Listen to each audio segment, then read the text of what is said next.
So,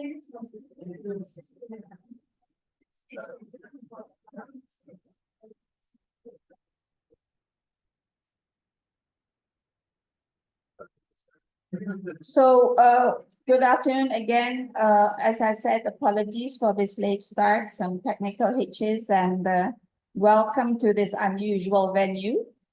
This is a first for Transparency International also. Normally we have it in hotel rooms, but this time we thought we'd try something different. So it's very nice surroundings, albeit a little bit hot. Before we start this informal, but hopefully informative discussion about the recent elections and its consequences, I'd like to invite Pak Eriana Habibamakas as one of the founders of Transparency International Indonesia to say a few words. Silakan Pak Eri. Thank you, Natalia.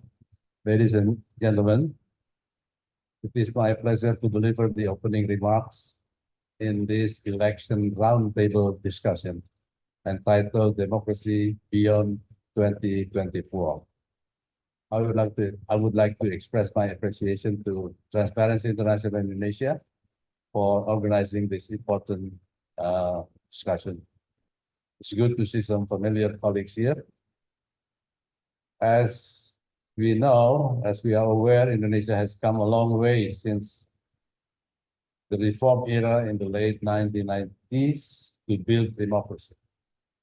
As the world's third biggest democratic country, we recently held presidential and legislative elections in February, with the result revealed last week by the General Election Commission.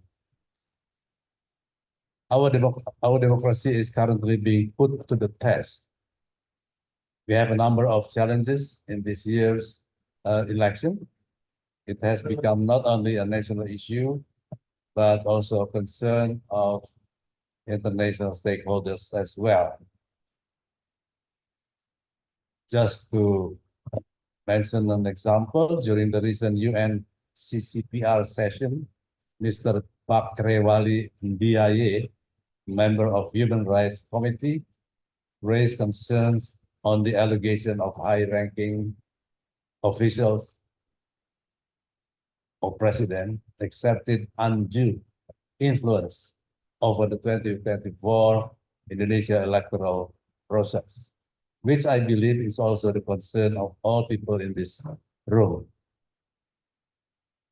Despite all these matters, the KPU declared the winner of the election. Whether we like it or not, we must accept the outcome, while certain groups have filed legal appeals or challenges at the Constitutional Court. I believe our role as civil society to oversee the post-election process is inevitably important during this time. Indonesia still have a lot of homework to consolidate its democracy, particularly on the anti-corruption sector. It has been 20 years since we ratified UNCAC, but there are still a lot of gaps of policies and measures that has not been implemented. We become a member of countries of the Financial Action Task Force, FATF, last December 2023. And just last month, OECD has decided to open accession discussion with Indonesia, which means at some point, we have to adopt the OECD Anti-Bribery Convention. In 2045, Indonesia will reach 100 years old with the Indonesia Gold, Indonesia Emas mission. It is hoped that by that time, Indonesia will have high quality and human resources, mature democracy, good governance, and social justice. I hope in the Democracy Beyond 2024 discussion, we can converse about the prospects and steps needed for Indonesia to reach Indonesia Emas. I believe business and civil society will have an essential role in 2024. We need to exercise oversight and keep the government in check. We need to foster, collaborate, and advocate democracy and good governance. So collective action is the key. By standing together, a coalition could challenge government officials or powerful people. Single advocates for changes in policy can be ignored. But with a group of advocates, advocacy becomes louder. The coalition could also take joint action to promote reform priorities for the government. Currently, I chair a business-led coalition against corruption, namely Koalisi Anti Korupsi Indonesia, or KAKI, of which my dear colleague Natalia Subagio is also one of the advisory committee, member of the advisory committee. KAKI operates on a collective action coalition model and supported by 9 prominent business associations. We create an active, practical, and accessible platform for the private sector to contribute to the democratic process, particularly through anti-corruption action. Our goals are to build a critical mass of enterprises committed to clean and transparent business practices, as well as to collaborate with government and civil society to drive reform in public services to improve efficiency, openness, and accountability. I encourage fellow civil society to work together with us to create a country free from bribery and corruption. My fellow anti-corruption, Natalia Subagio, Bivitri Susanti, Nardanang Widoyoko, Wahyudi Atmika, Ian Wilson, and Briza Margaret, and as well as representatives of embassies from friendly countries and regional organizations, representatives of national and international NGOs, and fellow journalists and media. Thank you for participating in today's important discussion. And today's discussion is about our commitment to democracy. I know that there are still many challenges ahead, but together the force will be stronger and our small step will become greater. I hope that we will have a fruitful discussion. Thank you. Thank you very much, Pak Eri. At this point, I would also like to acknowledge our friends who are following the discussions online. 2 of our speakers are online, so this is how it's going to work. So as Pak Eri mentioned, our democracy is under threat. So on Valentine's Day, just as we were ushering in the year of the dragon, we had our elections, as Pak Eri said, and it's the world's biggest one-day election, one-day democratic election, so we hope, with 204.8 million people going to the polling booths to choose their next president, vice president, and to choose more than 20,000 local and national legislators. So it's a credit actually to the Indonesian people that such a huge election went relatively smoothly with no violence and no physical threats of great number that we would witness. So that in itself is a remarkable feat and something that we should appreciate. But as we celebrate or lament the results of the elections, we cannot ignore the reality that whoever rules, corruption remains endemic in Indonesia. According to the 2021 Corruption Perception Index, which Transparency International organizes every year, it highlighted the connection between corruption, human rights, and democracy. Corruption enables both human rights abuses and democratic decline, which in turn leads to even higher levels of corruption, creating this vicious circle that we're still trying to break. And you may recall that in January this year, TI launched its 2023 CPI.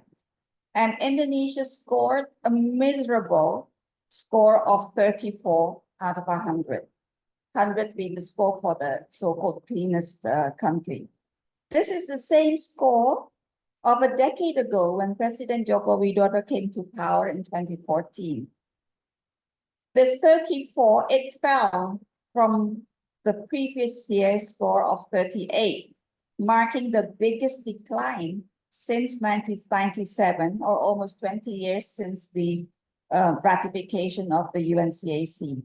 Now, this score was even more heartbreaking because up to 2019, we were on an upward trajectory. We reached a peak of 40 in 2019, and then it fell back to where we were a decade ago. So we need to seriously deal with corruption as part of our democratization process. Pak Erick already in his remarks emphasized this issue. Elections are needed to say an important aspect of this process, and there are many lessons to be learned from the recent elections on Valentine's Day. So this afternoon, we are going to discuss with a panel of distinguished individuals their take on what we have witnessed over the past few months. What impact will it have on our fragile democracy? What can we hope to expect from the outcome?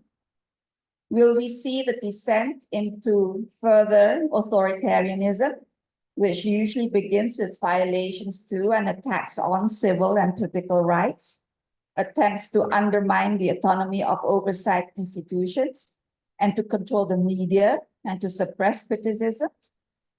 Or will we develop our own quote unquote democracy with Indonesian characteristics, whatever that may be? What can we do to strengthen cooperation networks to create a democracy able to address the social economic challenges of the Indonesian people? So those are the issues that we would like to ponder over on this warm afternoon. This is an informal discussion. We will not have PowerPoint displays, or this will be a conversation that we're having with the speakers following us online and with you all here in this room with us. We will have five speakers, I'm sorry. Danang Widoyoko, the Secretary General of Transparency International Indonesia. Mas Wahyu Diatmika, the CEO of Tempo Digital and also a member of Transparency International Indonesia. We will also have the insights of Brisa Margaret from the Asian Network for Free Elections, ANFREL, who followed the elections on D-Day. We have also the thoughts from Ian Wilson, a senior lecturer in politics in the Indo-Pacific Research Center of Murdoch University. And last but not least, we will have Ms. Bivitri Susanti, who is also a member of Transparency International Indonesia, member of the executive board, as well as lecturer at the Jentera Indonesian School of Law. So at this point in time, I would like to begin, if possible, with Brisa Margaret. Brisa, are you there? Can you hear us?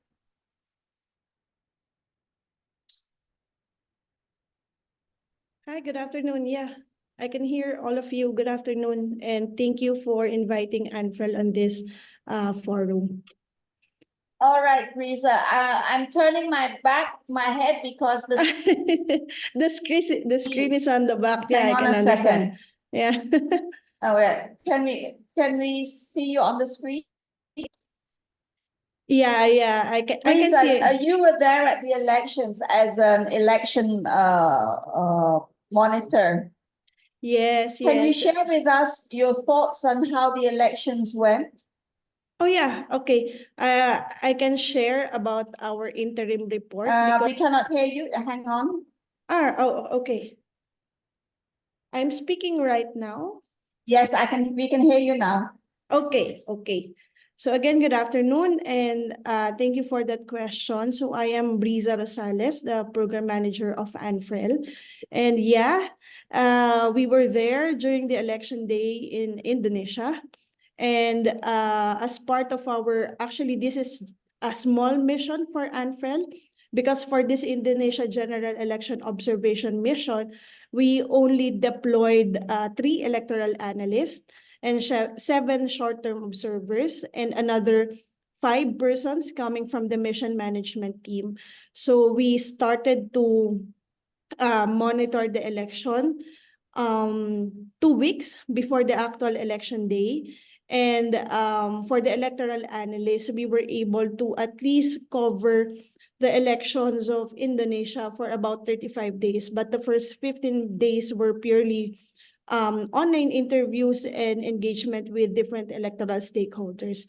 But at the same time, during our election day monitoring, we were able to observe and visit 113 polling stations. It's spread across 11 out of the 38 provinces on election day. And during our monitoring, so we released an interim report with regard to our monitoring for about 2 weeks. So of course, as highlighted in our report, we congratulated the people of Indonesia for their commitment to democracy. But however, as an election monitoring organization and as one of the accredited international election observers of BAWASLU, there remain concerns regarding the quality of the various aspects of the overall electoral processes.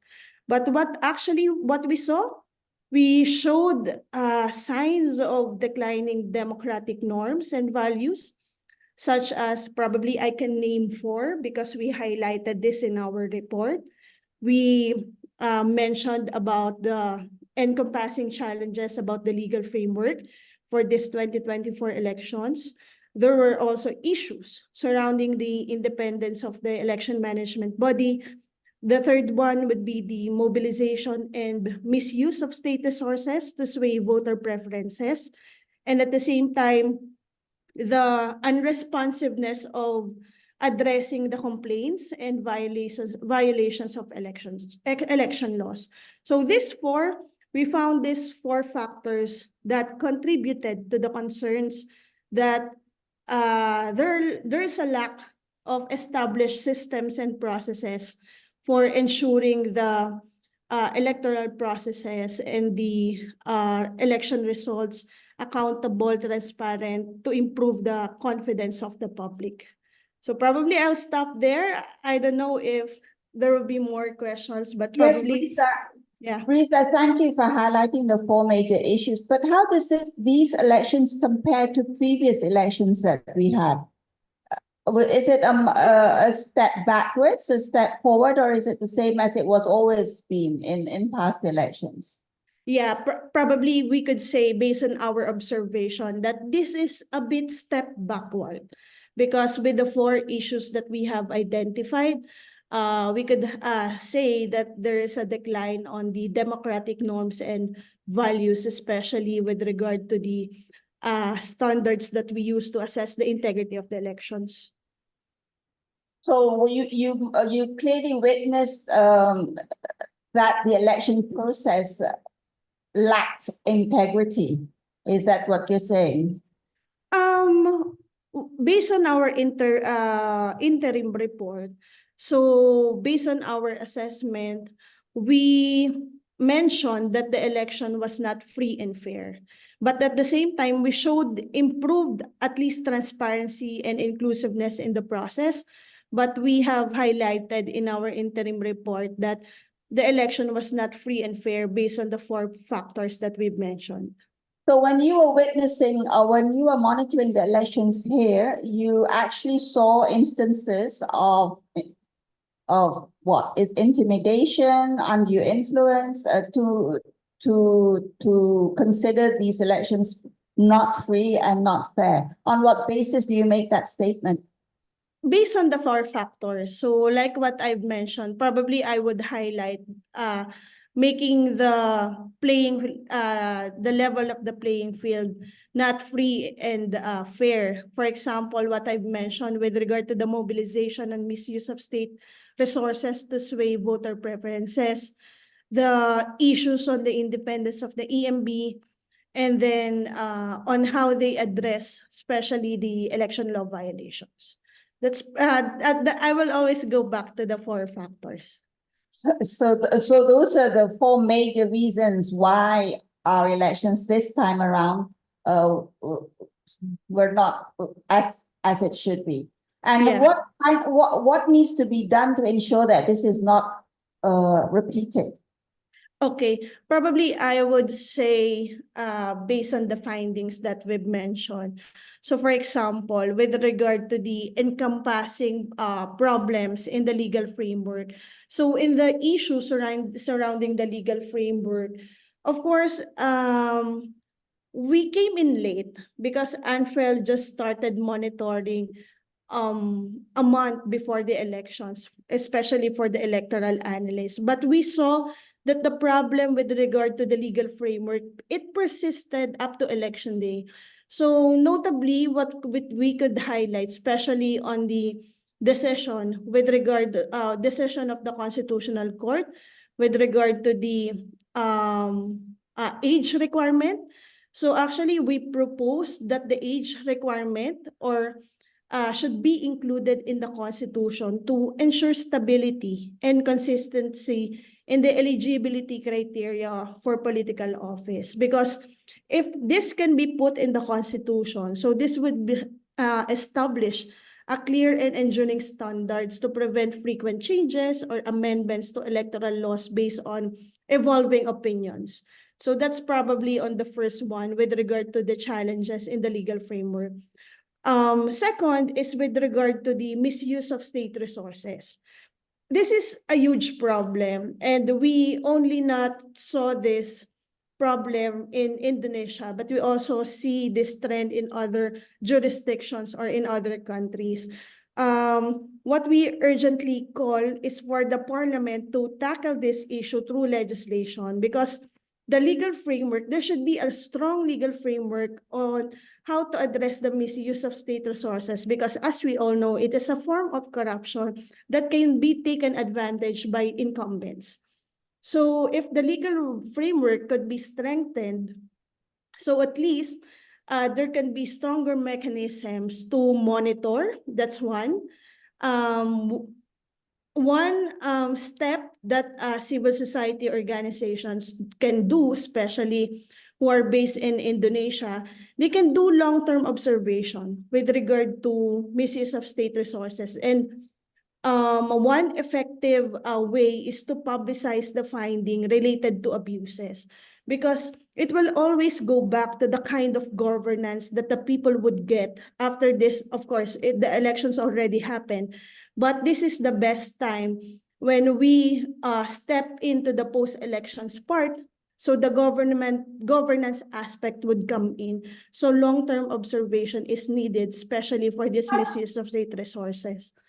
So with regard to the independence of the election management body, actually in multiple occasions, we have suggested that there should be enhanced transparency and inclusivity with regard to the regulatory decision-making processes of an EMB.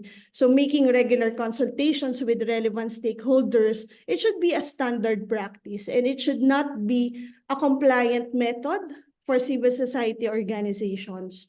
And lastly, with regard to on how they handle election law complaints, there should be more proactive measures to keep the stakeholders informed about the resolutions of complaints, because in resolution of complaints, one important factor is the responsiveness of the institution, the updates that it's currently ongoing, and at the same time to teach the people to how to properly document these election law violations. Because when we monitor the elections, the people are thinking that they have already filed complaint. But at the same time, there are also other mechanisms or requirements on how to properly document it, because in complaints, it is always the pieces of evidence who can be the best documentations and basis to decide on the complaint. So yeah, so that's the 4 recommendations with regard to the 4 factors that we have identified.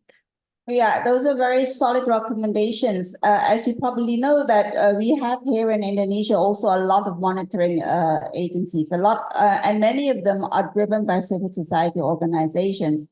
One monitoring movement that I personally am involved with is this Jaga Pemilu. Yeah. And we found a lot of violations. In fact, we're going to have a press conference tomorrow to announce our findings.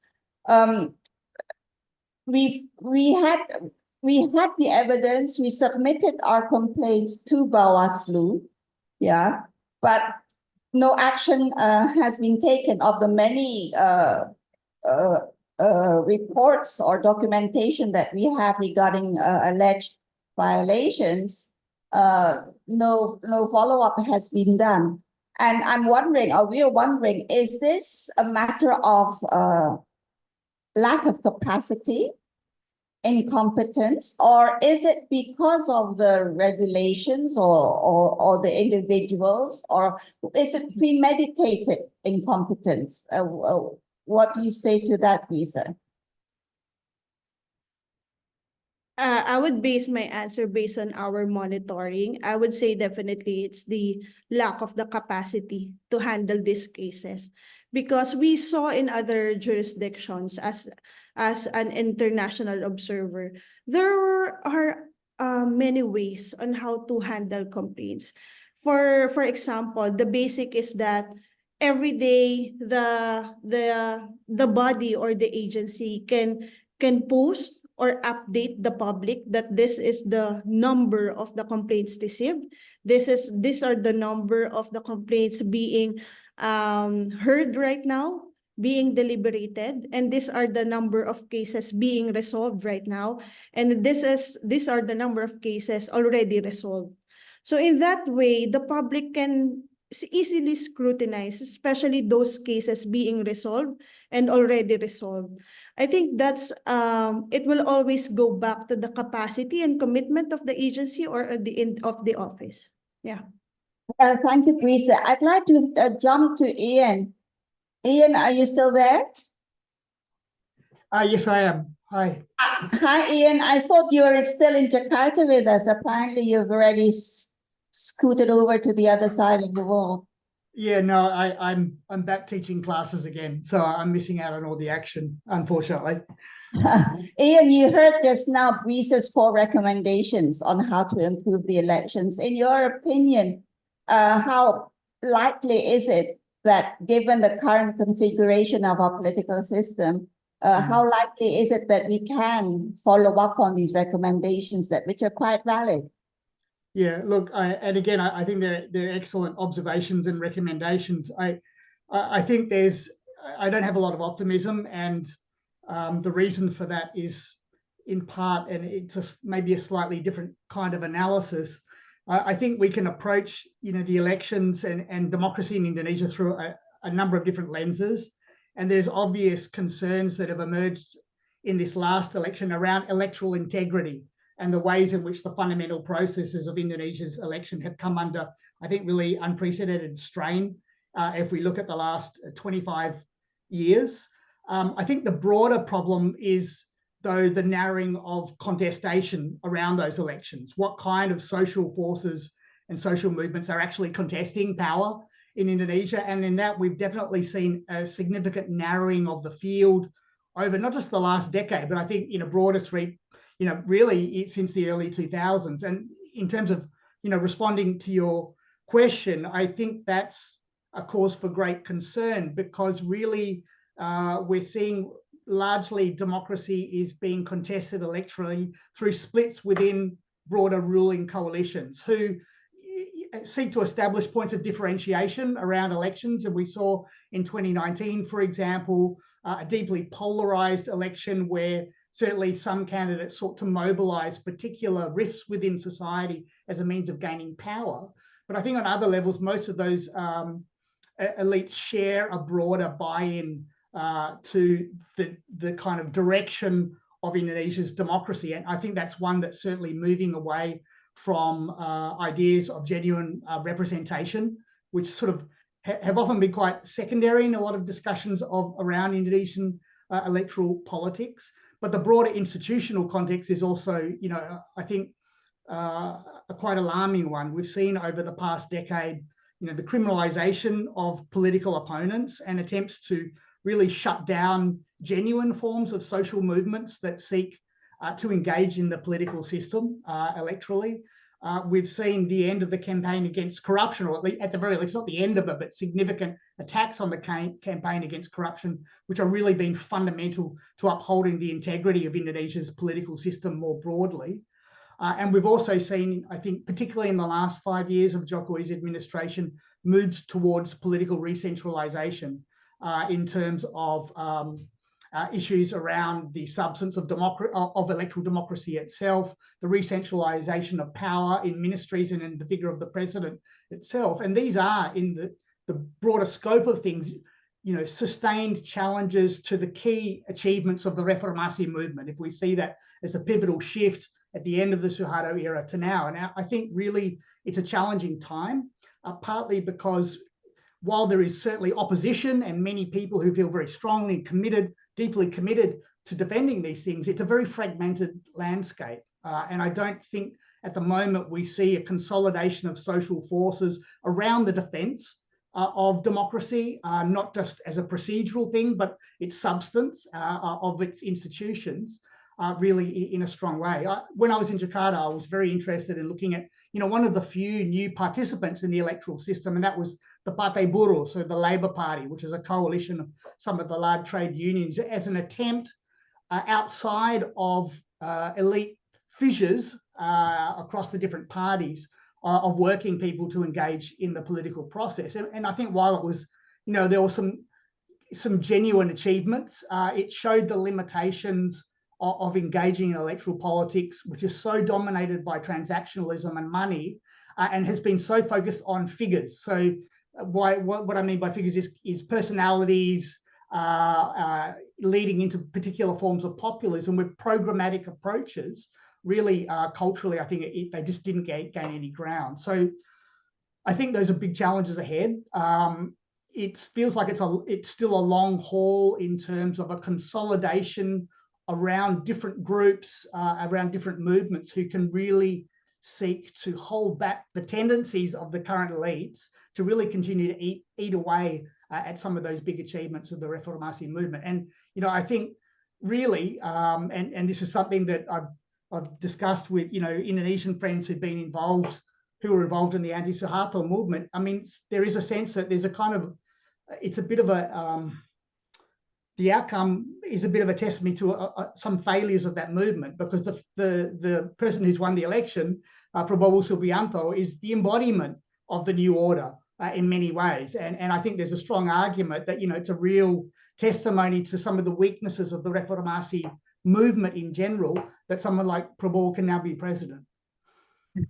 Yeah, but Ian, many Indonesians believe that perhaps Indonesia is not quite ready for democracy. It's too noisy. That what we need indeed is a stability over consolidation.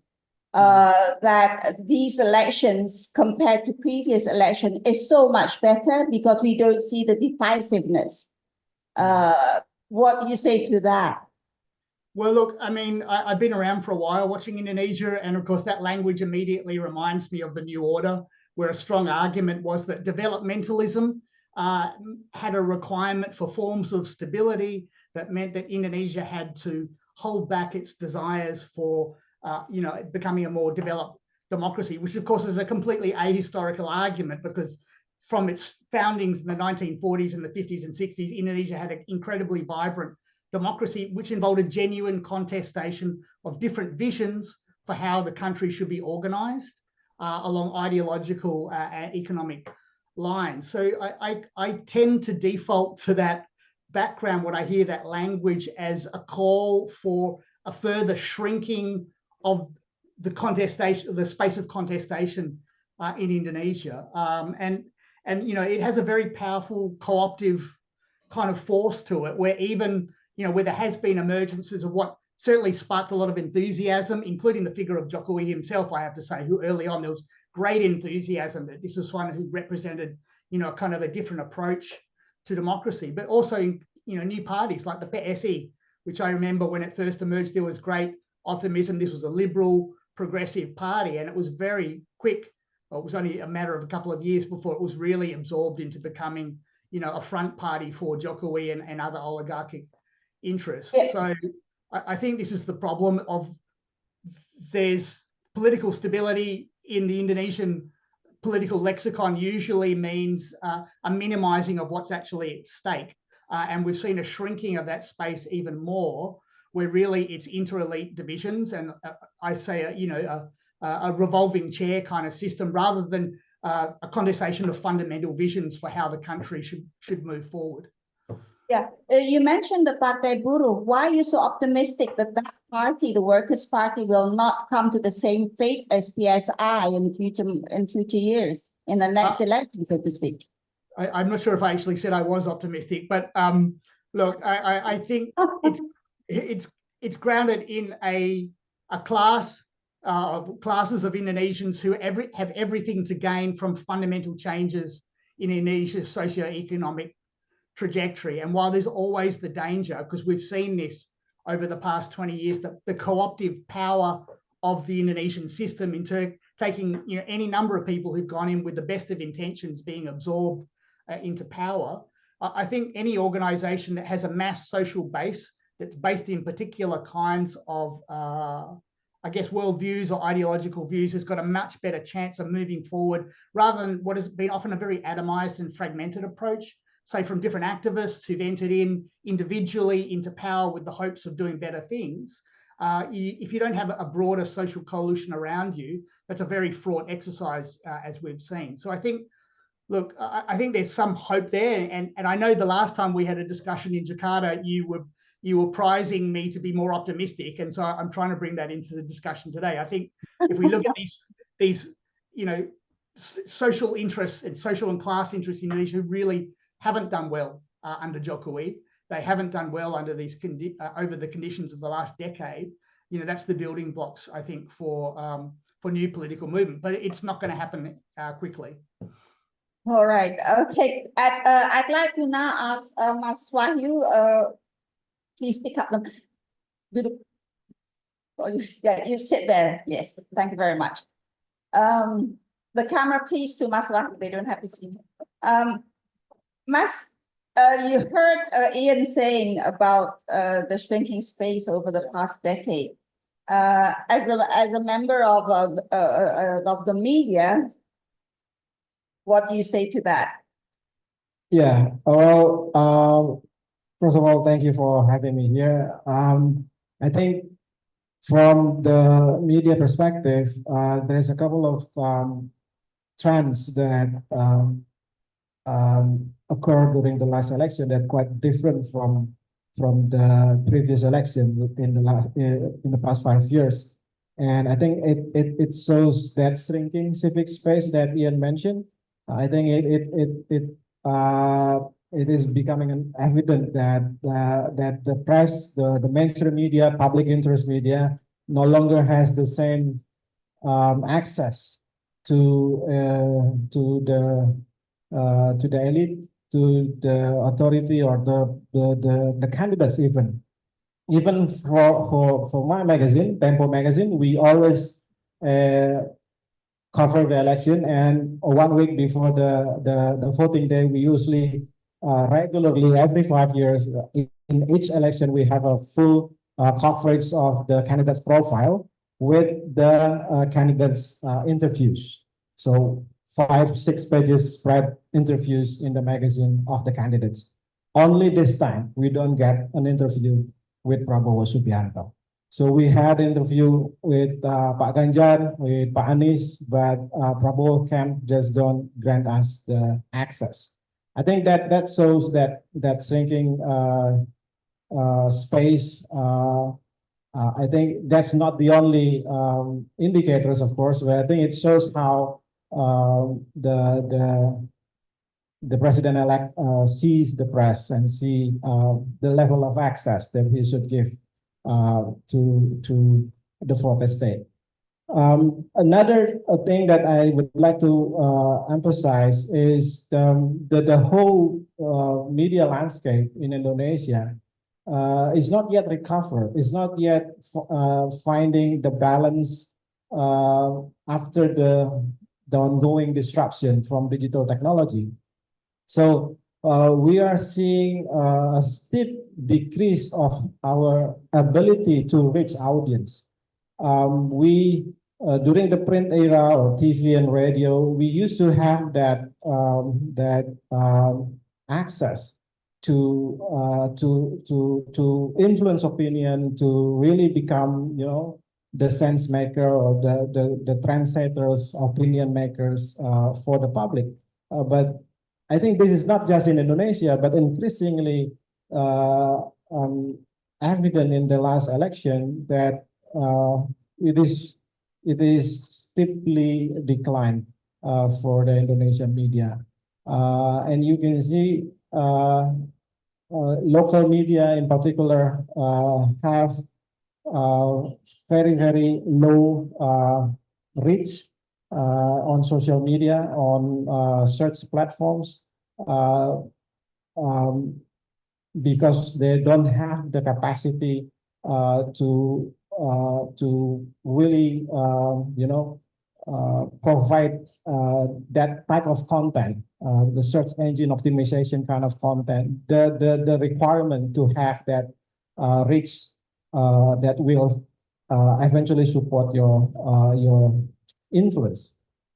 And even for big media based in Jakarta, even though their traffic probably is quite large, but the composition of content that focus on politics, on the election is quite small compared to the content that can generate more interest from the audience. So they don't really emphasize reporting on the election, and I think it shows in our general audience performance. We don't see a steep increase in the number of visitors to the media websites during the election.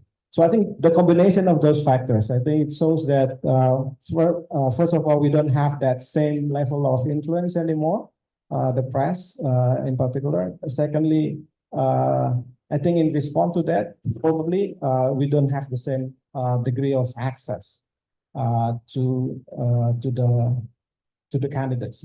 So what you're saying is that the media, mainstream media, has no clout, has no leverage anymore.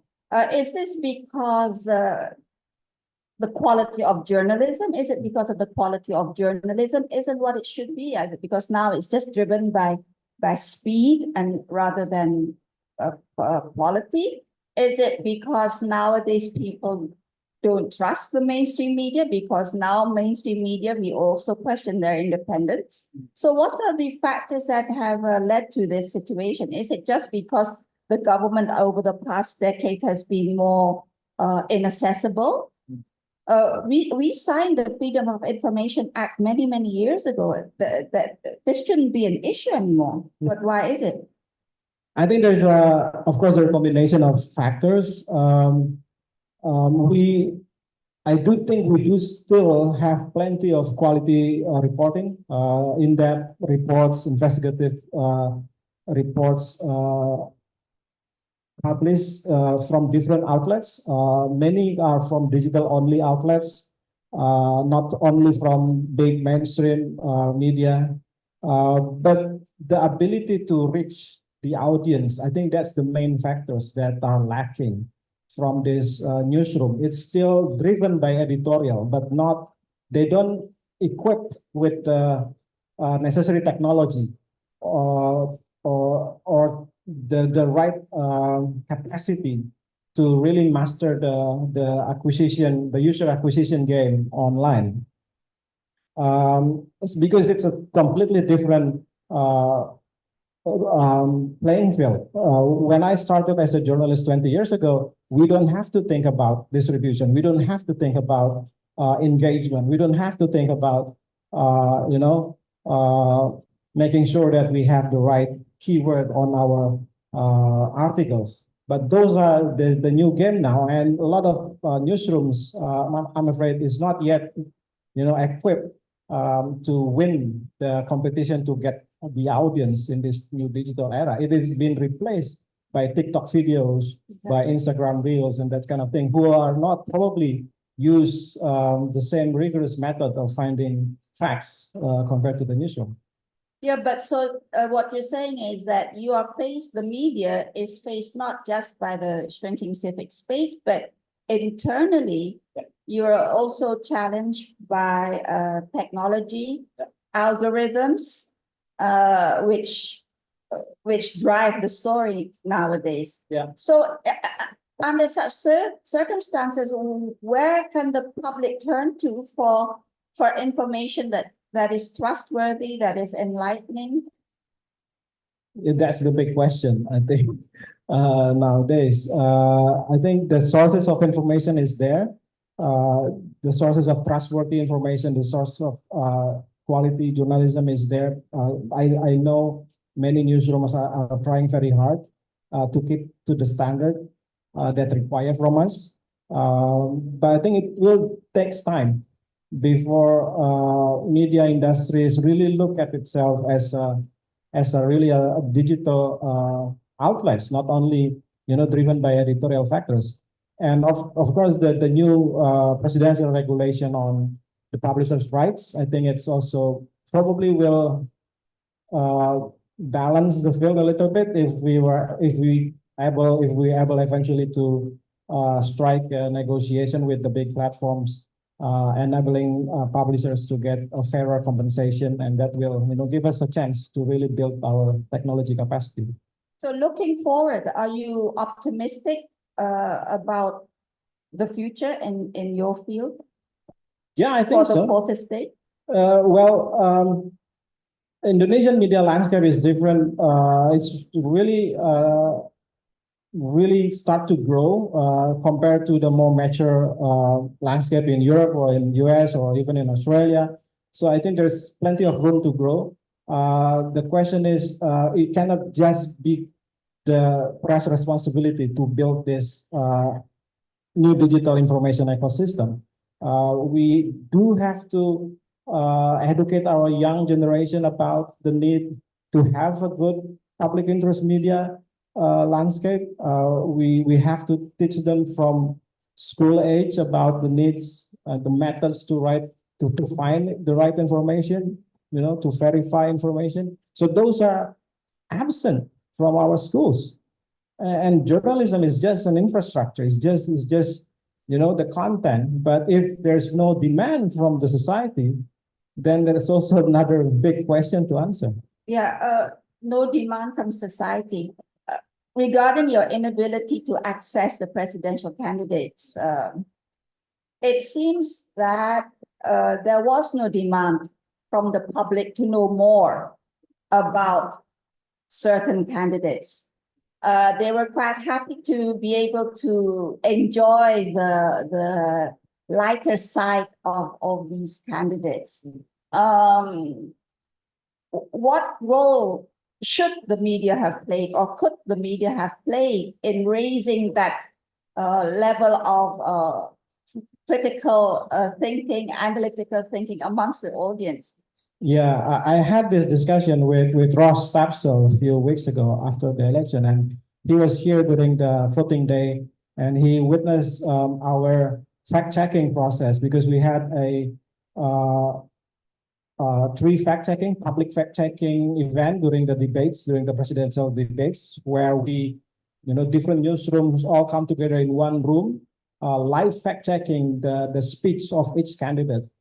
And afterwards, he said that maybe the problem now is not fake news anymore. It's not disinformation or misinformation, because I don't see a lot of that kind of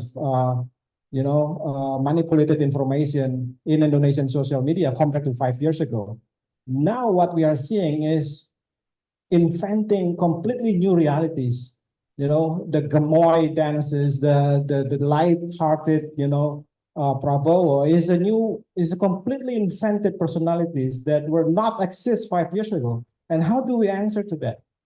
It's a different kind of manipulation, and we are just not ready to counter that kind of strategy. The post-truth reality, only my truth is true and everybody else's truth is unreal.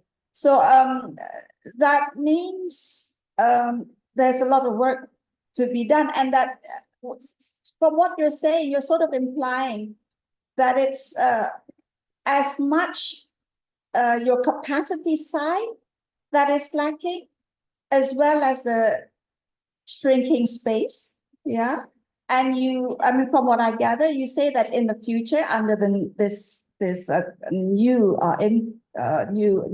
government, you're not too concerned about the space being shrunk even more, but you're a little bit more concerned about your own capacity. Have I read that right? I think there is multiple fronts that we have to deal with at the moment from the publisher's perspective, and each, I think, as important as the others. Not only the shrinking civic space, the shrinking freedom of expression, but also internally our ability to really reach the audience, the right audience, and also using the right technology. Like the #2 campaign theme, it's about continuity. So I don't think we're going to see many changes in the way the government, the new government, the president-elect will treat the press.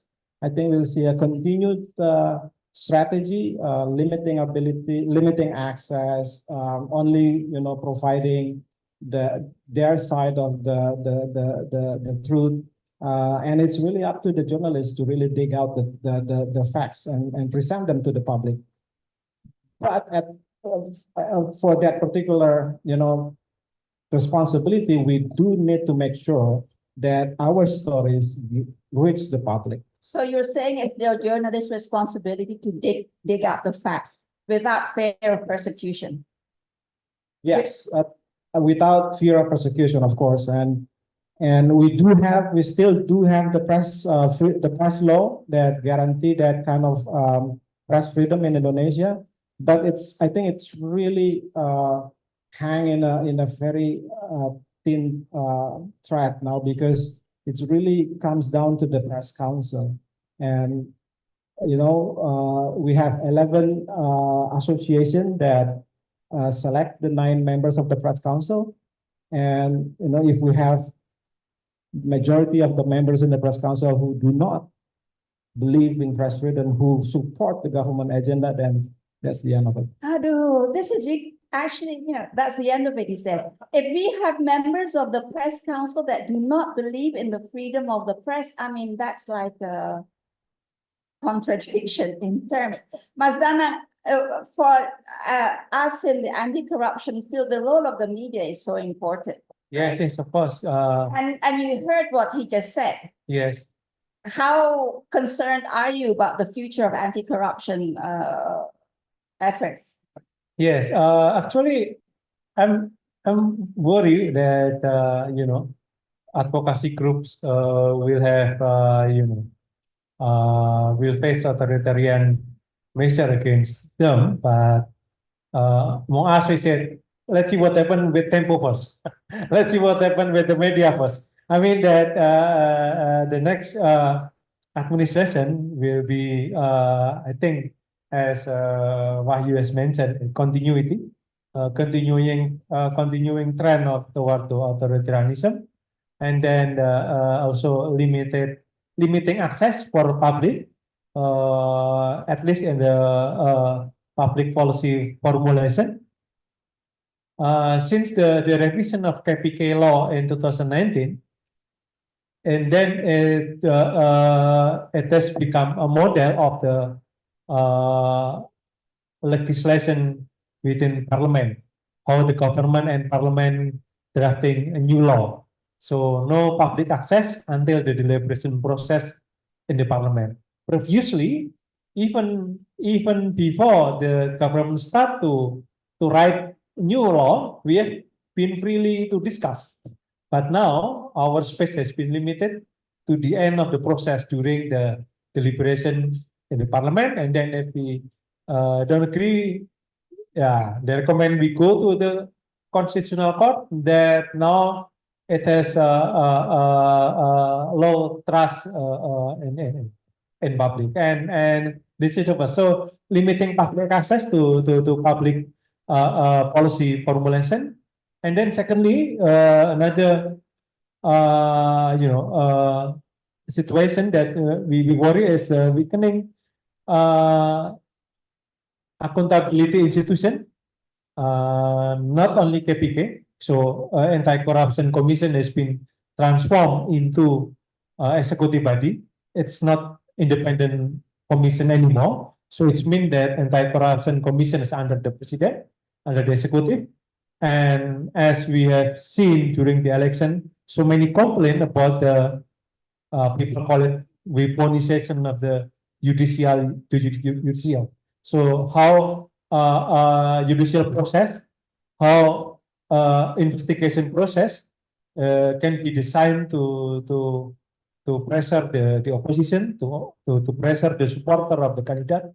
So several candidates complaining that their supporter was interrogating by law enforcement agency due to their involvement in corruption cases. But in fact, the corruption cases never exposed until the campaign season. So that's the worrying that law enforcement agencies, used by those in power against the opposition and critical voices. And the next, just like this president, the next president will have to expand his coalition, starting from Megawati SBY. It's expanding a coalition starting from minority and then growing into majority in parliament. So Prabowo, I guess, he has already started to talk with several political parties. It means that he wants to expand his coalition to ensure his support from the parliament. But the coalition in Indonesia is not only from political parties, but also from the business group, mass organization, and all non-political party sectors.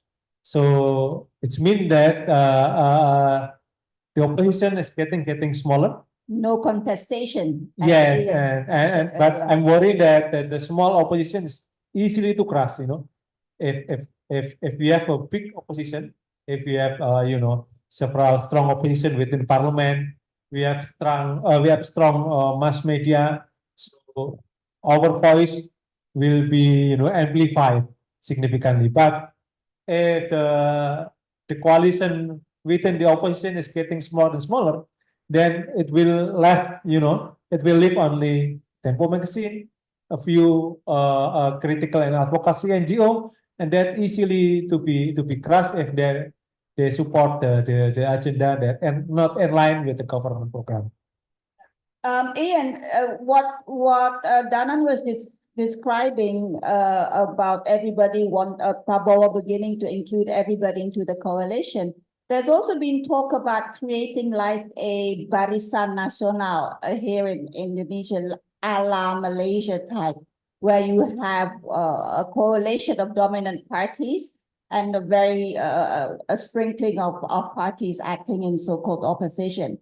Is that a viable structure for our Indonesian politics, or is this just an excuse to just narrow the field?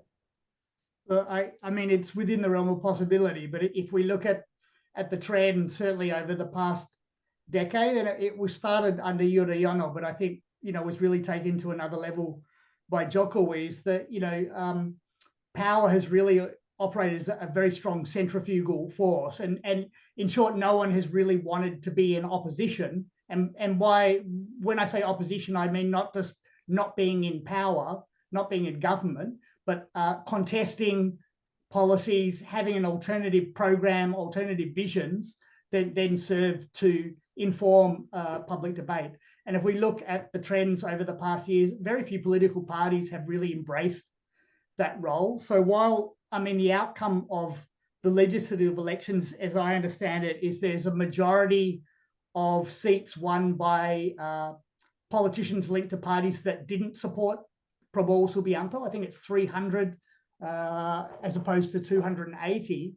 The trend, if it continues with what we've seen, will be that there'll be a slow co-optation as deals are done to draw this so-called opposition into government. We already seen the head of Nasdem, Surya Paloh, in what seems to be engagement with Prabowo to discuss probably terms by which they could join government. And this is certainly a well-established trend. And Prabowo himself said, and this reflects his own idea of an ideal Indonesian political system, that there will be no opposition. And by that, he doesn't necessarily mean repression, though I think there are genuine concerns that aspects of civil society or elements of civil society will feel that, but rather that he seeks to co-opt all elements of the parliament into a ruling coalition. That's not easy to do, and it will be a test of his capabilities, but certainly, that's been the trend. And it would be great to think that the parties that were in opposition camps would consolidate into some kind of genuine oppositional force within parliament, but that would definitely be bucking the trend, of the last 10 to 15 years in Indonesia. So it's something we'll just have to wait and see. All right, thank you, Ian. Am I supposed to be optimistic about your comments? I don't think so. So democracy with Indonesian characteristics means what? Democracy where everybody is co-opted. Danan? No opposition. Democracy without opposition. So I want to put that corruption actually is the obstacle to building, expanding this large coalition of the Corruption is the anti-corruption. Anti-corruption is the obstacle yes. for the expansion of the coalition. So it means that for the next 5 years or 10 years, there will be less attention to anti-corruption, or even those in power doesn't want to have a strong anti-corruption measures. Like we had heard during the campaign season, before campaign season, when the former commissioner of KPK, the head of KPK, exposed that President Joko Widodo at the time instructed him to stop the investigation of corruption cases of the Speaker of the Parliament, and it was like direct instruction. But at the time, KPK was not part of the government. KPK was still an independent agency, and then President could not remove the head of KPK. But today, KPK is under the President, so it means that strong anti-corruption measure, will prevent it's not only sharing power, but also sharing resources in Indonesia. So sharing power and democracy here in Indonesia is reflected to be the sharing of the resources. So that's how the resource distributed. It will be very important issue to see in the next 5 years. Not only government contracts, but also concession and subsidy. And slowly, I guess there will be a changing of the policy to relax, the strong regulatory framework that they've been in place for many years. You know, like public tender, they should be following strict procedure. Tender for the mining concession should be followed by strong observation and monitoring, and so on. But and the next 5 years, I guess we will see how the government will relax all the strict and strong procedure in order to make the distribution of power and resources going smoothly. Well, Bibip, I see you're still on the way to us here, but can you hear us? Yes, I joined since half an hour ago. It's just that somehow I you cannot can- show my face. Okay, you're not driving, right? No, I'm not. Okay, all right. But Bibip, earlier on, Brisa from Anfrel made several recommendations on how the last elections could be improved. And one of the recommendations was that there needs to be a relook at the legal framework of our elections to strengthen the role of the election monitoring, election management bodies. Is that possible to do? Is there the impetus to do this, to improve our election monitoring bodies and to make or restore the integrity of our elections? Or will we see the same in 5 years' time or worse? Yeah, well, that recommendation must be in our list, but it's not the only way to improve everything. I mean, what I would like to discuss is really about how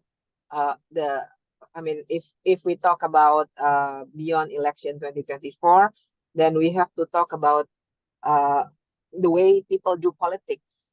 It's really something that we have to look at. I mean, because of this, because of how Jokowi treats politics, and because of how Jokowi did the election for his son, including to use the constitutional court, to use the KPU, the election committee, and all that.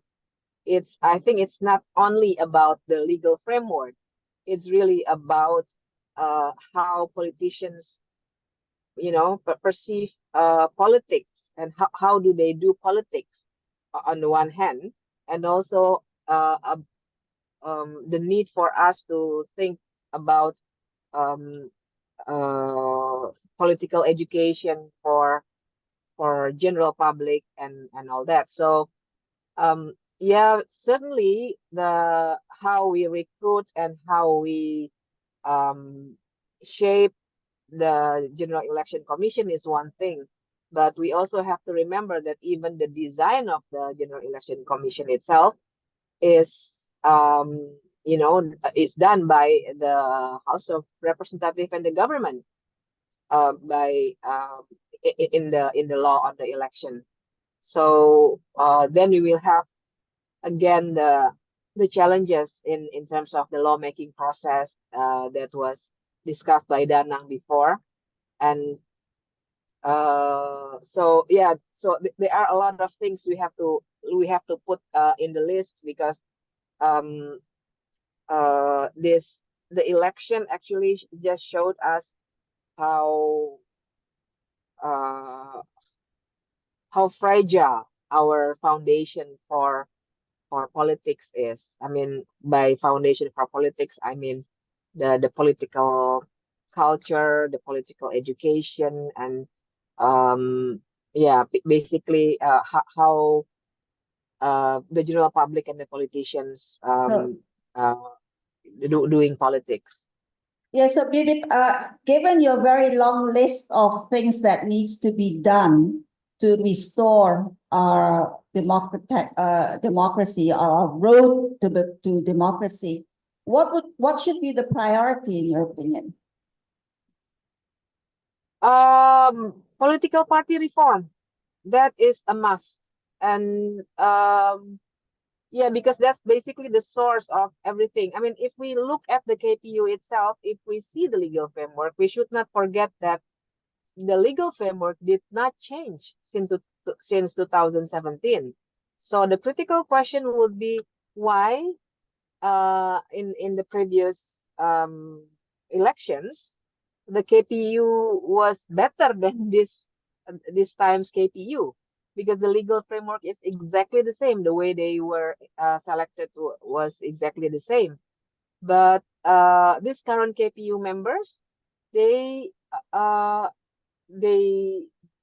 been doing what they have been doing. I mean, they have very bad conduct. They violated ethics and all that.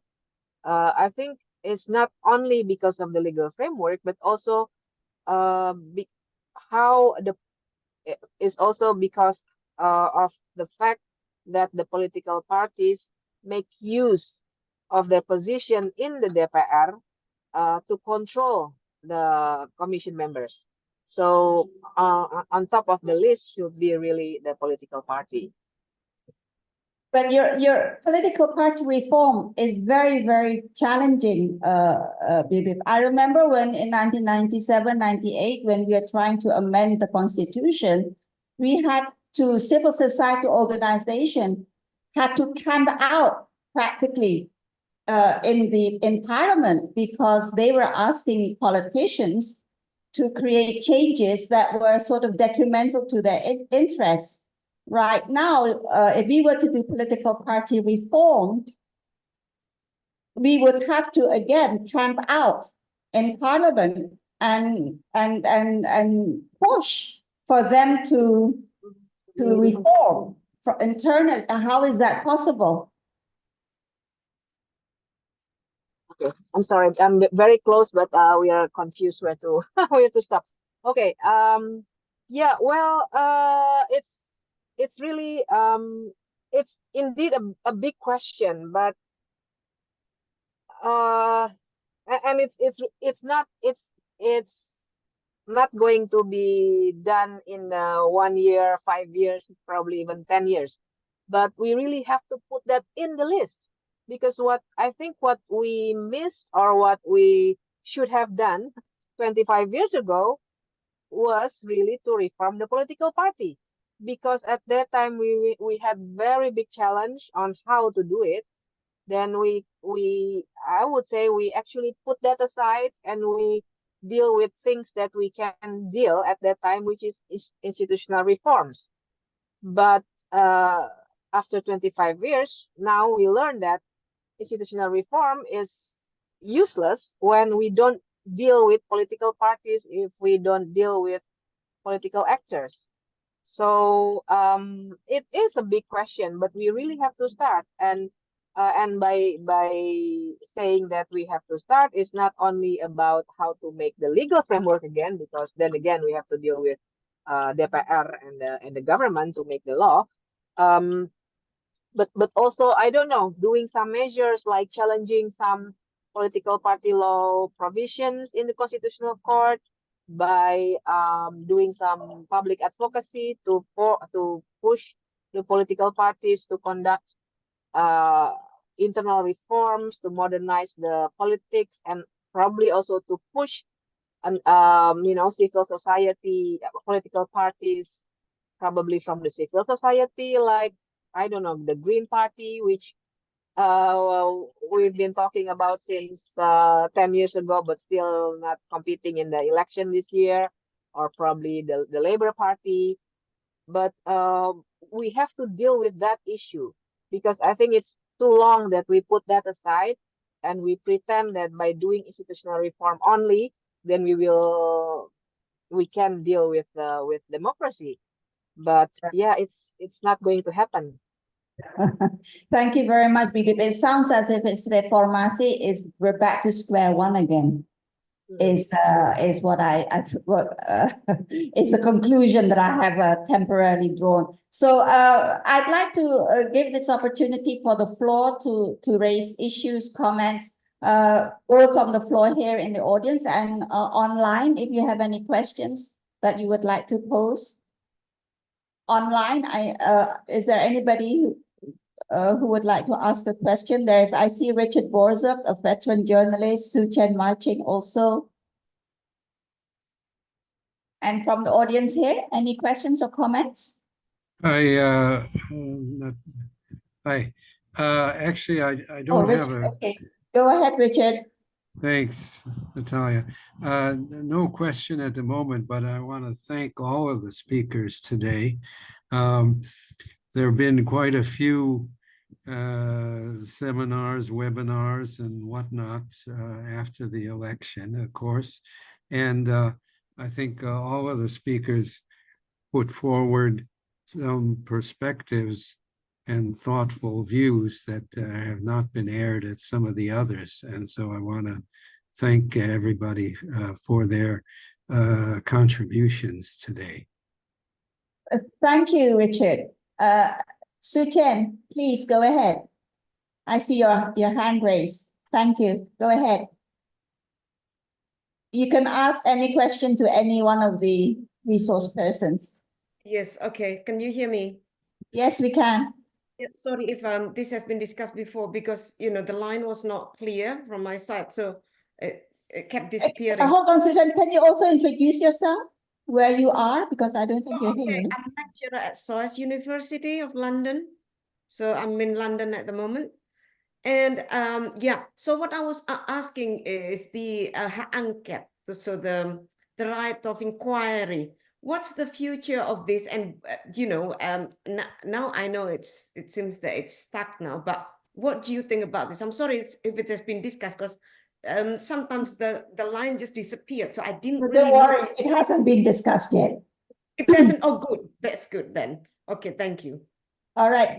Maybe Bibip would like to answer that hak angket, and then Danang, perhaps. Thank you. Stop my video now. Who? Oh, can Bibip answer the question first, and then I go to you. Bibip, silahkan hak angket. I'm sorry, I missed that because we're looking for the address. What's the question exactly again? I'm About really hak sorry. angket. What's How's the it future going? about hak angket? Yeah. What How do is you it going think? with hak angket? How is it Well, going? Yeah. What's happening well, basically? What's happened and what's yeah, happening? yeah. So, hak angket, we are still talking about this, but there is some pessimism as well because we learned that many, Prabowo has been doing his visits to a number of political parties, and of course they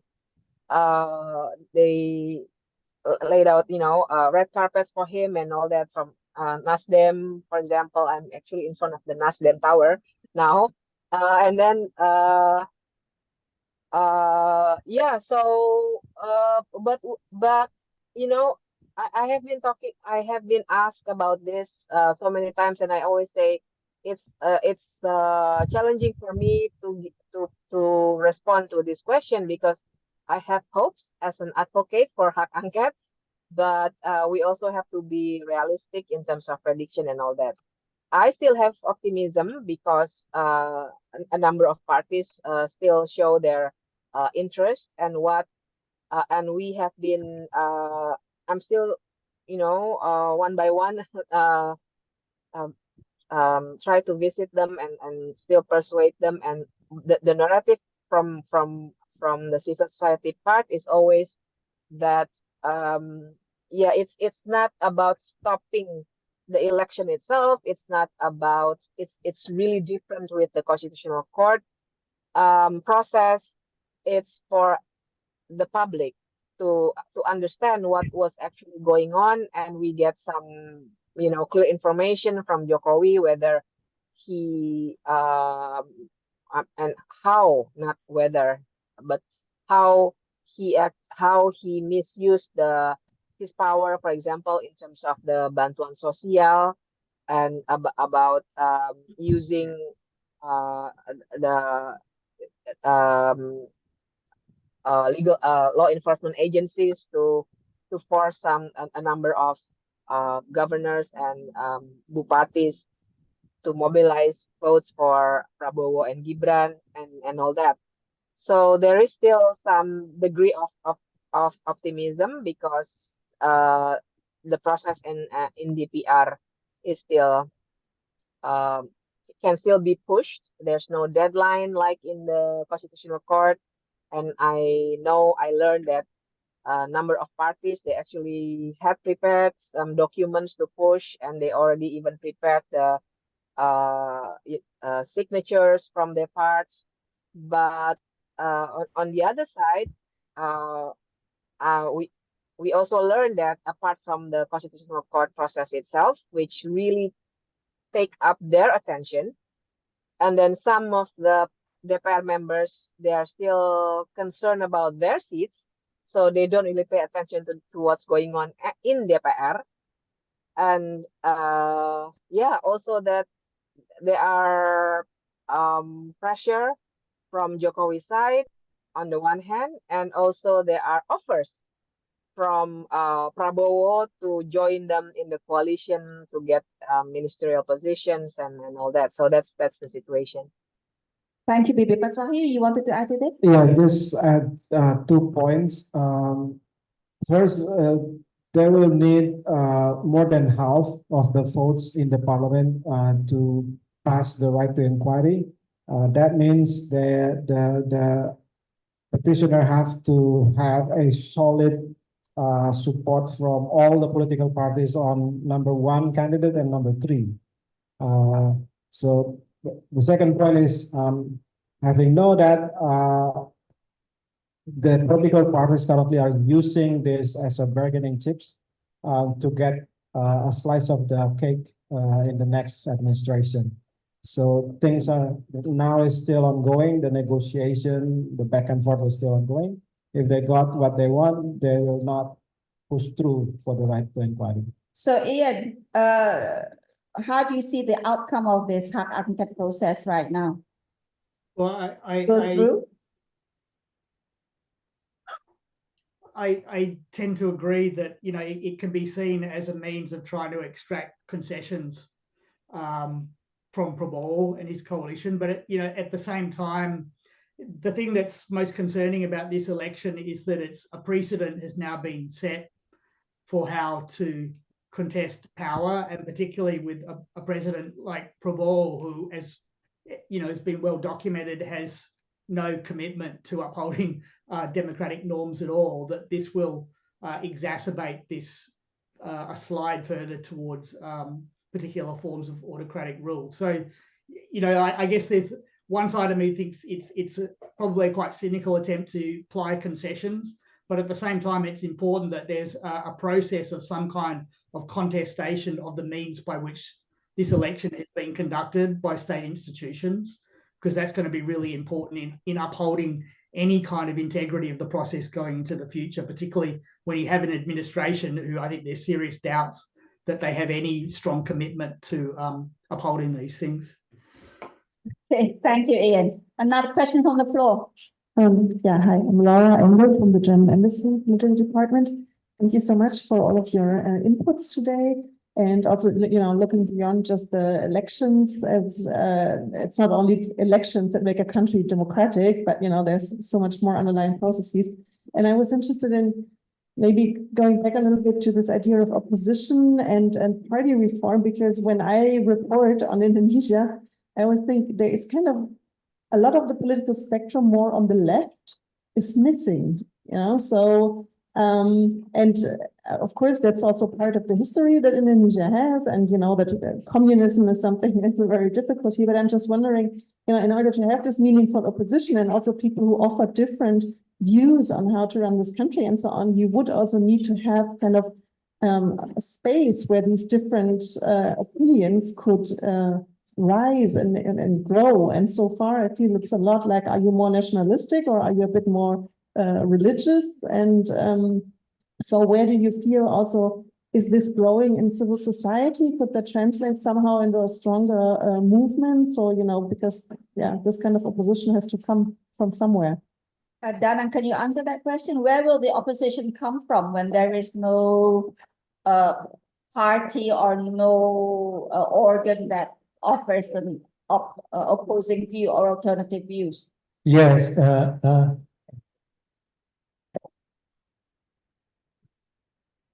thank you for the question. It just remind me that I was a student activist in 1990s prior to 1998, and I was on the street during 1998. So it seemed that now the situation brought me back to that era. That I have to connect all groups, all colleagues and friends, and even from different ideology and different front, you know, how to build a network. That's the challenge for us. So yes, if the opposition, you know, during the new order, during the Suharto time, the opposition was so limited in parliament at the time, and then the oppositions, then it was the job of the journalists. That's why Tempo magazine was banned during the Suharto after reporting the purchasing of the ex-Germany submarine at the time.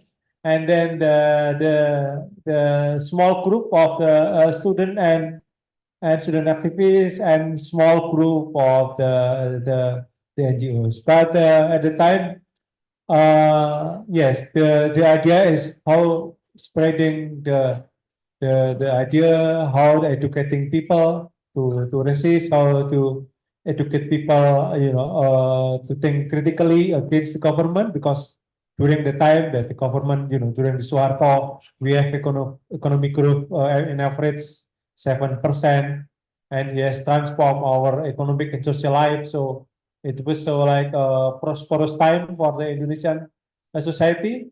And now why Jokowi could President Jokowi could organize such a situation that we as strong critics can say, because he enjoy, you know, 80% of approval rate. Economics quite stable at the time. He can manage inflation. People still can buy food. So that situation that we have at the moment. So if the opposition will be small, then yes, I thought I should be back in the old time when I have to build network with colleagues, with the student activists, with a few political parties and politicians to support that, and also a few journalists, advocates. So the way, I mean, the knowledge still here. I mean, still have memory on that, how to do that in the past, like in the past. Yeah, I think since there is no room for political thoughts or ideology that are more leaning to the left in our political parties, those thinkers mostly then articulate their opinion or thinking in the media, in the academics, as part of the civil society. So you can see, if you look at the civil society, there's a vibrant thinking from the left, not only from the right. Since that's why I think one of the reasons why we need to reform the political parties, because there's no ideology. They don't really have an ideology. They claim to have an ideology, but it's not consistent with their action, with the voting pattern that they conduct on the parliament. Thank you. Any more? Yes, please. Yeah, look, I tend to agree that the part of the problem is that there isn't a strong social force in defense of democracy in Indonesia, and political parties have become closer and closer to cartels. And I think also something we've seen over the past few years, which is something of a transformation of Indonesian politics, is a move away from mobilizations as a strong political force. We saw this in the past with large street-based movements of students and other elements of Indonesian society, and that's something that's really, I think, dissipated over time. I think one of the reasons that Jokowi has been able to maintain incredibly high popularity, I've often referred to him as the Teflon president, because none none of the dirt never seems to stick to him, is in part that, Indonesia is a middle-income country. It has large numbers of people who are, precariously lower middle class. And I think that he's been very adept at harnessing their hopes for some kind of social mobility to his sort of developmentalist agenda. And he's done that in part through the weight of his personality and other things. Whether someone like Prabowo was able to do that is a big question mark. And the other question mark will be, if he's not able to do so, what will happen to the kind of enemy and social tensions that will emerge as an outcome of that. We saw an indicator of that, I think, in 2017, 2018, with some of the mobilizations around the 212 movement, which was often represented, I think, as a purely kind of religious movement, but it really harnessed a lot of those tensions of a kind of a frustrated lower middle class. So I think in a longer term, those kind of tensions are going to be on the horizon within the next few years for the government, no matter what. And it will be a matter of whether, I think, there's voices, whether there's sort of some coherent voices that may be able to capture some of that and direct it into, some kind of broadly progressive political force. But there's, a lot of things that can happen before that. Thank you, Ian. Does that answer your question? Well, it's a big question and a big answer. Please go ahead. Yes, thank you, Per Brexen from the Embassy of Denmark. Thank you very much for all your insightful presentations. I have a little bit of a question on the whole media aspect. I mean, in the olden days, you would claim to be cheated if you were actually not given an interview in the media. That was something you needed to be elected. So it's quite interesting that nowadays it's actually better not to be interviewed. I don't know if it's only a problem here in Indonesia. Maybe it's a more global problem, but is it a sign that the winning candidate was ahead of the curve? He knew that you don't need the media in such a way anymore. And what do you need to do to make the population sort of being more interested in sort of the standard factual media, which is important to have a democratic discussion in a country? And I think, I mean, again, I think this is not only something we are seeing in Indonesia, so it's maybe more of a global trend, but how can that be turned around would be my question. Thank you. Yeah, I think it's difficult to really pinpoint the main factors that contribute to that kind of to the current information ecosystem that become the context, become the backdrop of this decision by the candidates of not giving access to mainstream media. As I said earlier, there's different variables at play. There's the digital disruption. There's the rise of technology platform as information ecosystem. There is a change in the behavior of all of us in accessing information. But I think the main reason why Prabowo can try to avoid scrutiny from the mainstream media is exactly that, because they don't need the media to disrupt the image that he's trying to invent. He knows that the majority of the age group in the voters is under 25, and they have a very sophisticated social media team. I talked to my colleague on social media platforms. Prabowo's camp has been using very effectively all the influencers network, the buzzers network, a year, even more than a year before the voting days, even before the other two candidates start spending or start doing any kind of campaign on social media. So they have a head start. They're doing it early. They know what they're doing. They understand the audience, and it's sophisticated.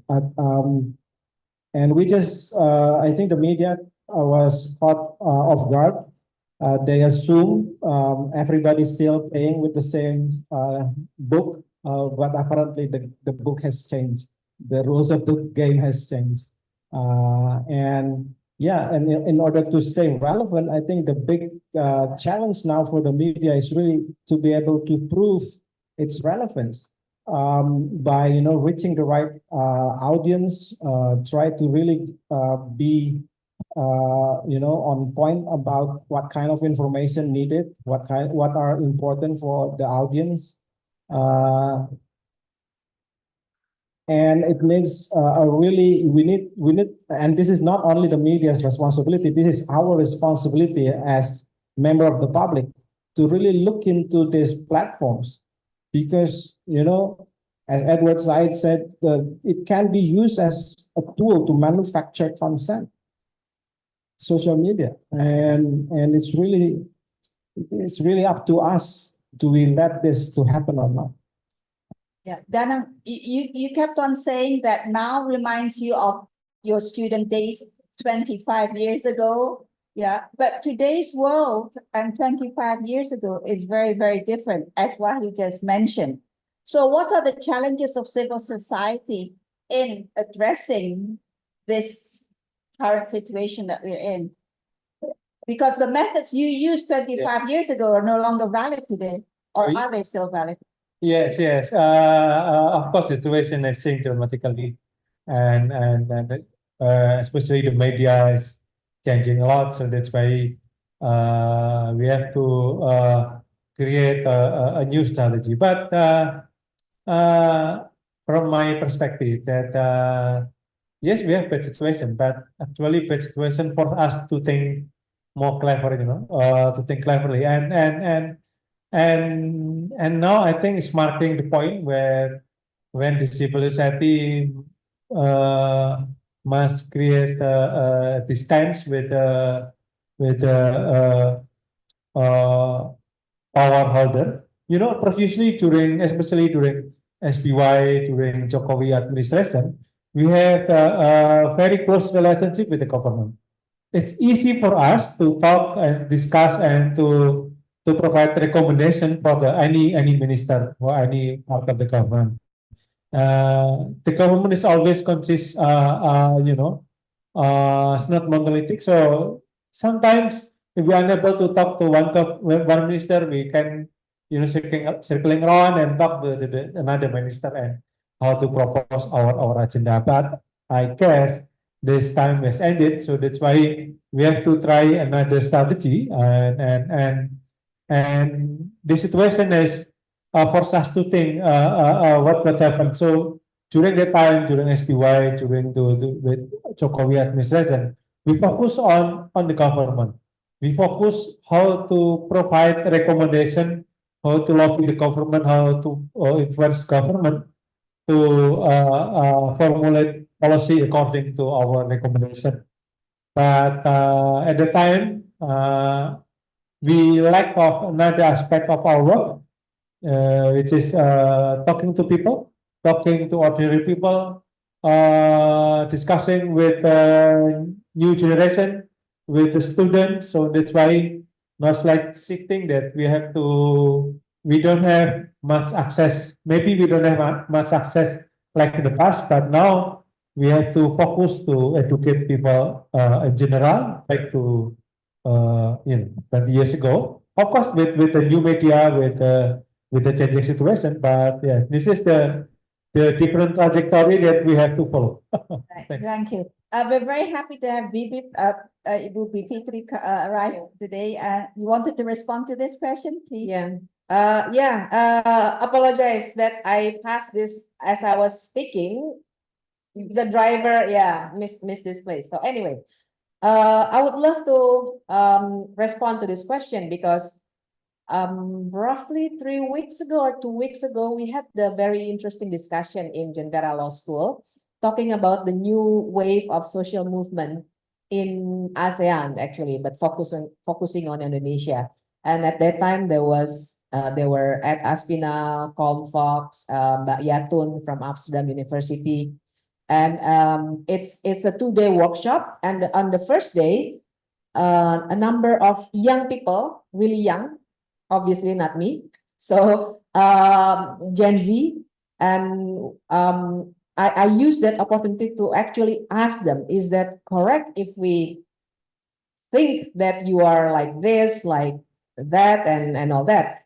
And it's to cut the story short, an interesting conclusion is that and this is also the reflection that I've been talking about with my colleagues and comrades since 1998, that first of all, there is this gap between senior activists like myself and Danang and other activists of 1998 and the younger generation.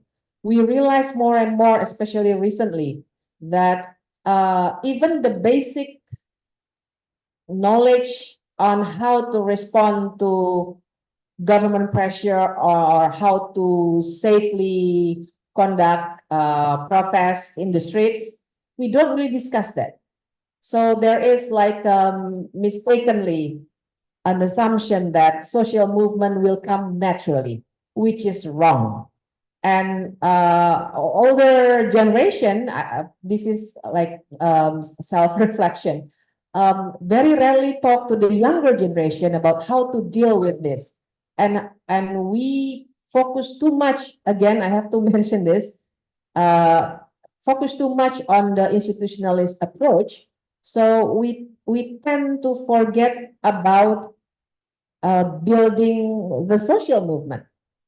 We build NGOs, but not social movement, and they're totally different. And also, when we talk to Gen Z about social media activism and all that, we also see that there are two sides or two crowds that also don't talk to each other too, which are the offline kind of activists and the online activists. Even in the online activism world, there are also probably we can call them lone wolf activists. I mean, they believe that they're part of this bigger concern, but they're not organized. So those are the things that we really have to deal with. I mean,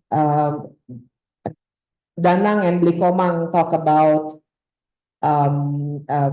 political education, but yeah, I want to emphasize that because I remember in one of the discussions, one of my friends used this sentence that I like a lot. He said, "You know what is hacked is actually our minds. It's not the KPU system that is hacked. Our minds are hacked by giving us very wrong ideas about how politics should be, about history that is not told thoroughly and all that."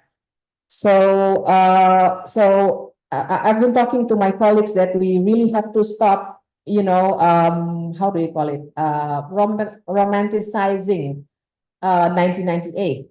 But this is totally because this is totally different situation, and we have to deal with this offline and online crowds of movements, and we also have to be patient in developing this new, if you want to call it that way, the new social movement approach, and really probably reflect on what we have been doing in terms of the institutionalist approach. Yes, I think this is an approach that TI, Transparency International, has also realized. Our history has always been towards institutional change, and now we're trying, for the past 10 years or so, we're trying to look at social movements and how to work more with the people, but it's not easy. I have time for one or two more questions from the floor or from the, okay, I see us. Justin Snyder, you raised your hand. Yeah, hi. Thank you so much for putting this event together and providing such a great recap of everything that's been happening. Can you introduce I yourself, have- please?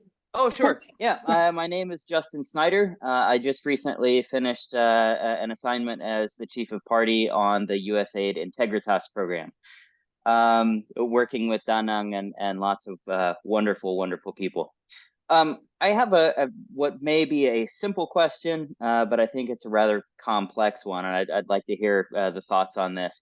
So I think when we talk to civil society groups, election monitors, human rights monitors, and so on, we already have a pretty good list of a number of the technical reforms that need to take place, right? But there's reforms underway.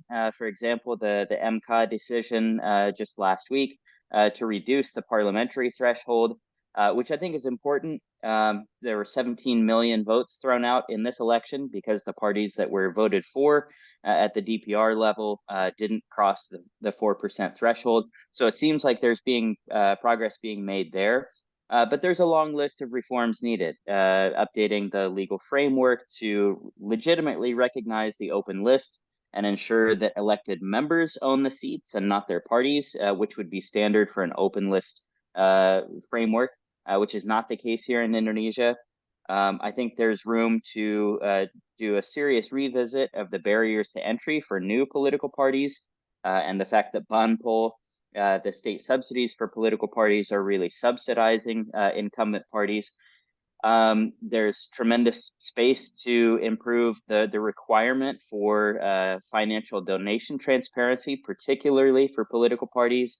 Things like staggered terms for members of KPU and Bawaslu, so that those institutions don't become political footballs. But this is all context, right? These are all reforms that I think a lot of us are familiar with.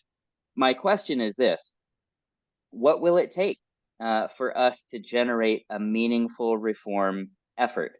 I think one of the things that a lot of the speakers so far have touched upon are the parallels to Reformasi, and I think it's important to understand that a big part of the impetus for Reformasi was an external situation, right? It was the monetary crisis, the Krismon, that was a huge impetus, right? When the economy was good, people were relatively okay, like they could make the rationalization, the justification. Okay, we can give up some rights because the economy is doing well. And I think you see some of the parallels for that with how people voted in the current election. So what will it take for a meaningful reform movement to emerge? Will it require egregious human rights violations? Will it require an external monetary crisis or an economic downturn for Indonesia? Not just the passionate CSO activists that we all know and love, but for Indonesia to have a much broader national conversation about some of the erosion to their key freedoms that is taking place. So is it going to require a major external crisis, or is there room for a reform effort to emerge outside of that, and what would that look like? Thanks. Thank you, Justin. I think your question, I can make it into a closing statement from all the participants. So the question was, what will it take to mobilize or to recharge the reform movement, and what does it take to drive the democratization process further? So I'll start with the online people first. Is Briza still with us? I think she's left us. So that leaves Ian. Please, Ian, what will it take to get us going again? Sure. Well, look, I mean, and just following on from some of the discussion before, institutions are important, and institutional reform is important. Institutions shape how contestation is played out, on what grounds, etc. But in the end, institutions are ultimately shaped by the kinds of different social forces that are contesting through them. And I think, the problem that we see in this election quite transparently is that it's become a revolving chairs contestation of power, and that there aren't genuine other social forces that are electorally contesting in Indonesia.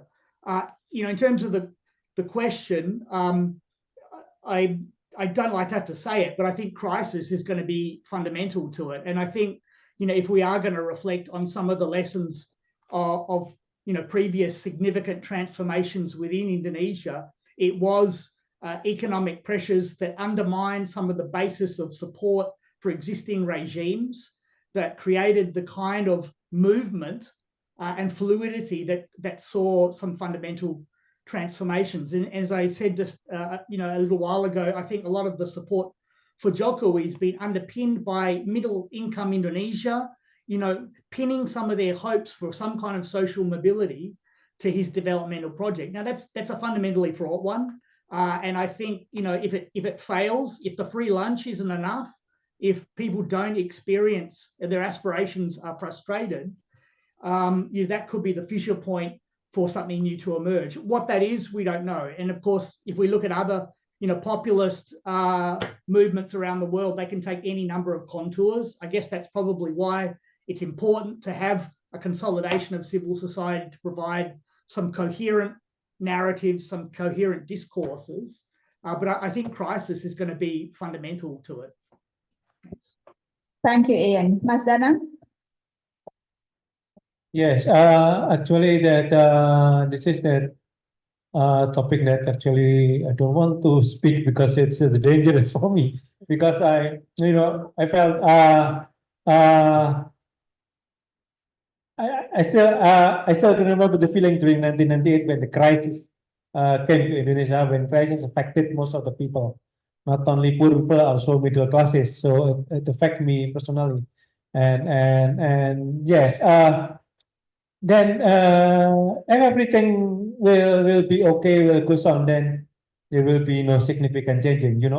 Jokowi success of Jokowi is providing stability, and see a number of exit poll survey, especially Kompas and Indikator Politik, present that the recipients of social aid is not only the supporter of Prabowo, but also the supporter of Anies and Ganjar. So it's mean that it's not only social aid that led to the winning of Prabowo, but in general is how the people, thankful to Jokowi that provide social aid, yes, but also all infrastructure projects, all the government policy.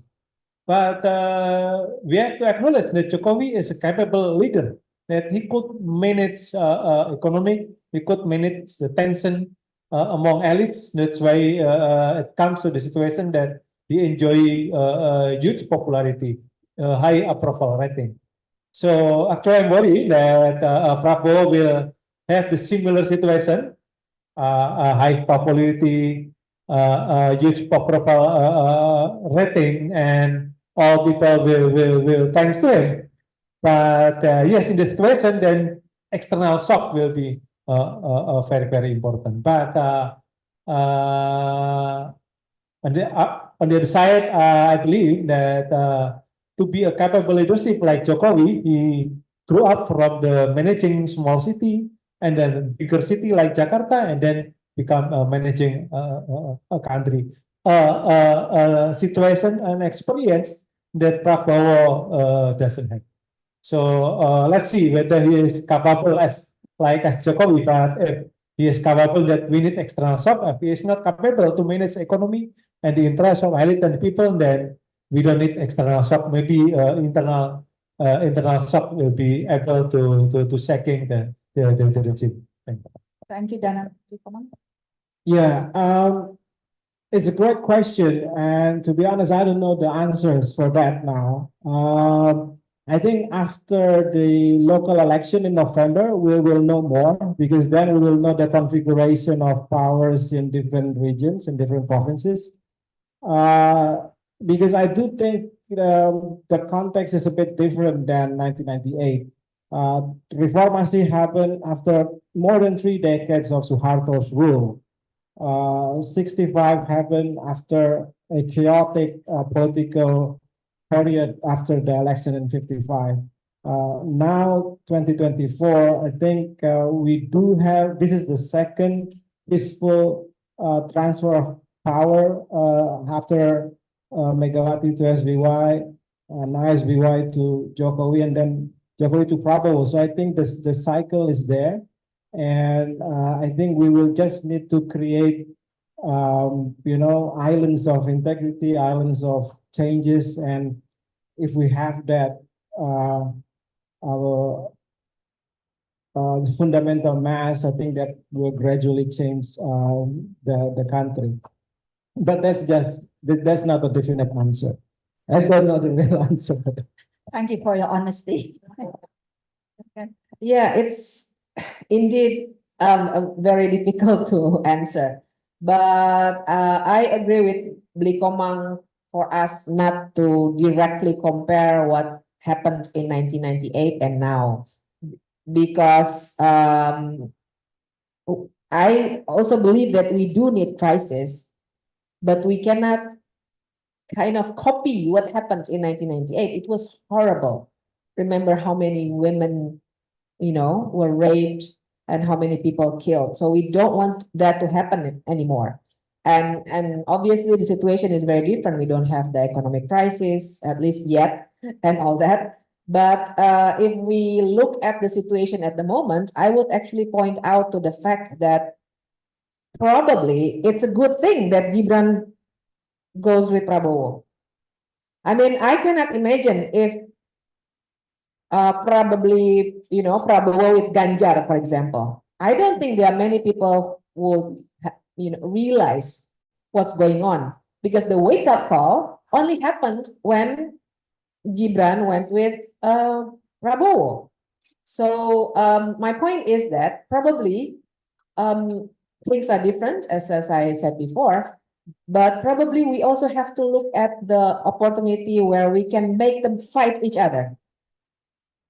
Meaning, for example, there are already some analysis that Prabowo doesn't want Jokowi to intervene on the names of the cabinet members, and there were some gossips about how Gibran did not attend the event when Prabowo and Gibran were announced as the president and vice president elect and all that. So probably we also have to create the situation where we can break up the political cartel. I mean, it's okay to have a dream, right? I mean, I don't know if we can do it, but this is something that we have to read, we have to analyze, we have to, we cannot expect that, hopefully there will be economic crisis so we can do what we should have done in 1998. I think it's not strategic to think like that. What's important is now to really read the political situation, and to break up the political cartel is probably something that we have to look at. And at the same time, really we have to develop this activism again. So at this point, it's like we are in the survival mode. We are, as in the civil society, is in the survival mode. We have to deal with our comrades there in Karimun Jawa that is now undergoing the court session because of the information technology law. We still have to deal with a number of cases in national strategic projects where some critics are also threatened by jail and all that. So that's something we have to look at. We should really work on building activism, not only from the NGO activists, but most importantly from the students and the young people who don't nowadays. I learned from them that nowadays they don't easily want to be recognized as NGOs. Probably they are, how do they call themselves, collectives, and all those things that they don't feel really connected with a number of existing NGOs. So we shouldn't reject that idea, but instead we have to create dialogues between generations, between online and offline activists, online and offline groups, and all that. So the hacking to our minds can eventually stop, and we can make use of the opportunity to make changes again. Thank you. Thank you. And with that optimistic note, we remain unfazed. We continue to fight. Our democracy is not yet dead. It's just taking a little dip, and we will continue to make sure that we are back on track, no matter what the political situation. And I think with the commitment, with our knowledge, with the support of our networks locally and overseas, I think we will see the light at the end of the tunnel. And so with that, I'd like to thank everybody for spending the afternoon with us, Ian, Brisa, and all the people that's been following us online, to the audience here for being so patient and so intently listening to the very frank conversation that we've had. So thank you again very much for being here this afternoon. We look forward to seeing you again on a perhaps brighter note. Thank you. And with that, I would like to end this session with a big round of applause for everybody.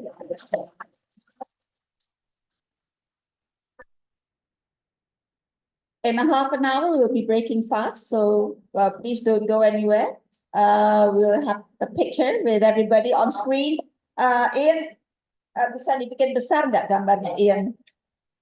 Put him on, but make him big size. Digedein bisa nggak? Nggak bisa ya? Speaker. Sebagai speaker kan bisa. Ian aja. Terus yang kita diampin.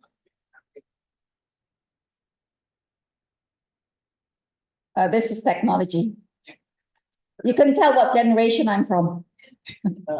Okay, there you go.